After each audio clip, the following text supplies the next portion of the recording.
दोस्तों, मैंने दिल्ली बीजेपी का एक ट्वीट देखा जिसमें विपक्ष के कुछ नेताओं को मुस्लिम वाली टोपी पहनाकर घुसपैठियों का भाईजान कहा जा रहा है। मतलब ये एसआईआर का विरोध कर रहे हैं, ये घुसपैठी मानसिकता की, ये मुस्लिम मानसिकता के ऐसे बताया जा रहा है। मैं उनसे कहना चाहता हूं कि कोई एसआईआर का विरोध नहीं कर रहा है।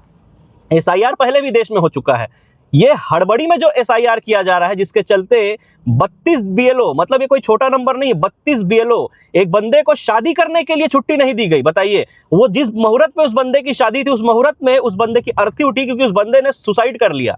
एक बंदा अपनी 4 बच्चियों के नाम से सुसाइड नोट लिखता है कि मेरी 4 बच्चियों का ख्याल रखना, मैं हार गया, बहुत प्यारी है, मैं ये काम कर लेता लेकिन मुझे अगर और समय मिलता। इस देश में कई ऐसे वीडियो जारी हो रहे हैं बीएलओस के, जो रो रो के अपने तकलीफ को बता रहे हैं कि ये दिक्कत है। और इतना हिंदू मुसलमान, मुस्लिम फोबिया वाला तुम काम कर रहे हो ना, हिंदू मुसलमान के आड़ में पूरे देश को तो तुम जला चुके हो, बर्बाद कर चुके हो। अब मैं तुमसे एक सवाल पूछना चाहता हूं, दिल्ली बीजेपी, ये जो बीएलओ जितने देश में मरे हैं, 32 बीएलओ का एक ऑफिशियल नंबर आया है, उसमें से कितने टोपी वाले बीएलओ है बताओ मुझको। तुम बहुत अपने धर्म का हितैषी ठेकेदार बन के घूम रहे हो ना।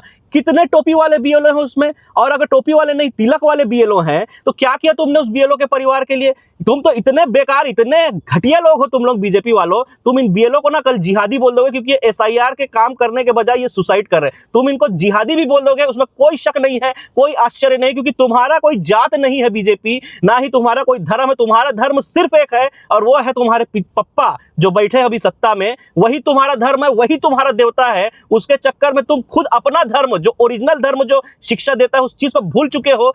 मानवता भूल चुके हो, इंसानियत भूल चुके हो, दया भूल चुके हो, करुणा भूल चुके हो। सिर्फ एक आदमी जो लाशों की ढेर पर बना है, बस वही तुम्हारा देवता है और वही तुम्हारा धर्म है। और बीजेपी वालों, ये जो हड़बड़ी से एसआईआर कराया जा रहा है ना, ये इलेक्शन कमीशन करा रहा है। तुम बीजेपी वाले नहीं करा रहे, जो तुमको मिर्ची लग रही है और ट्वीट कर रहे हो कि एसआईआर का विरोध हो रहा है। यही तो तुम्हारा नाजायज संबंध बताता है कि बीजेपी और इलेक्शन कमीशन का कौन सा नाजायज संबंध है, कि सवाल इलेक्शन कमीशन से करो तो मिर्ची बीजेपी को लगती है। और ये ट्वीट करने वाले दिल्ली बीजेपी वालों, तुमको शर्म आनी चाहिए। दिल्ली के 22 लाख बच्चे फेफड़े की गंभीर बीमारी से ग्रसित है, क्योंकि दिल्ली की हवा जहरीली है। उस पे हमारे प्रधानमंत्री संसद भवन के दिल्ली से बोलते हैं कि मौसम का आनंद लीजिए। आप ही लीजिए आनंद साहब, क्योंकि आपको वोट देने वालों के घर में तो अकाल मृत्यु पहुंच ही रहा है। बस बात यह है कि शायद बच्चा पहले मरेगा, बाप बाद में मरेगा, यही बस अंतर है। क्योंकि संसार में अगर जीवन के साथ साथ मृत्यु अगर सत्य है ना, तो बीजेपी के शासनकाल में अकाल मृत्यु परम सत्य है।